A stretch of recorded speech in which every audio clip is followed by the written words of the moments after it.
Hi hello అండి. ఇక్కడ మనం పొంగలి తయారు చేస్తున్నాం.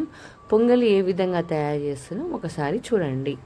ఫస్ట్ 2 కప్పుల పెసరపప్పు, 4 కప్పుల కొర్రలు తీసుకొని మంచిగా నీట్గా క్లీన్ చేసుకున్న తర్వాత తగినంత వాటర్ వేసుకోవాలి. తగినంత అంటే కొంచెం ఎక్కువ మోతాదులని వాటర్ వేసుకోవాలండి. వాటర్ వేసుకొని సాల్ట్ వేసి కుక్కర్లో పెట్టేయాలి. 5 విజిల్ వచ్చేంత వరకు. ఎంత మెత్తగా ఉడికితే అంత బాగుంటుంది ఈ పొంగలి అనేది. ఈ పొంగలి ఎందుకంటే ఈ విధంగా కొర్రలతో తయారు చేస్తున్నా అంటే ఉదయం మనము అన్నంతో ఏ టిఫిన్ అయినా తినలేమండి. మంచిగా అన్నం లేకుండా లైట్ వెయిట్గా ఫుడ్ తీసుకోవాలంటే కొర్రలు చాలా బెస్ట్ అండి. చాలా బాగుంటుంది. మనకు పొంగల్ తినాలనే కోరిక తీరుతుంది. మంచి బెస్ట్ రెసిపీ అండి. మంచి ఫుడ్ కూడా ఈ విధంగా తయారు చేసుకుంటే మన హెల్త్కి చాలా మంచిది. ఇక్కడ నేను 5 విజిల్లు వచ్చిన తర్వాత కలుపుకుంటున్నాను.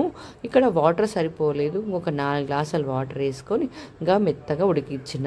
ఇక్కడ మనము పోపు వేసుకోవాలి కదండి. ఒక బాండి తీసుకొని దాంట్లో ఆయిల్, నెయ్యి 2 వేసానండి. తర్వాత ఇక్కడ ఆవాలు వేయొద్దండి. ఆవాలు వేస్తే అంత టేస్టీగా ఉండదు.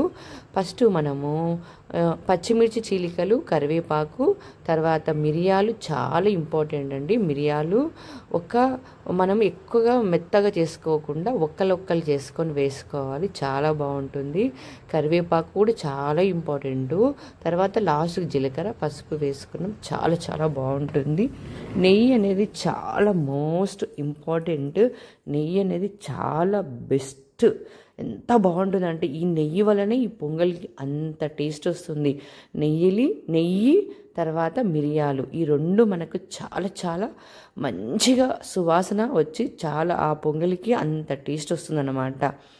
దీనిలో పల్లి చట్నీతో సూపర్ కాంబినేషన్. Like share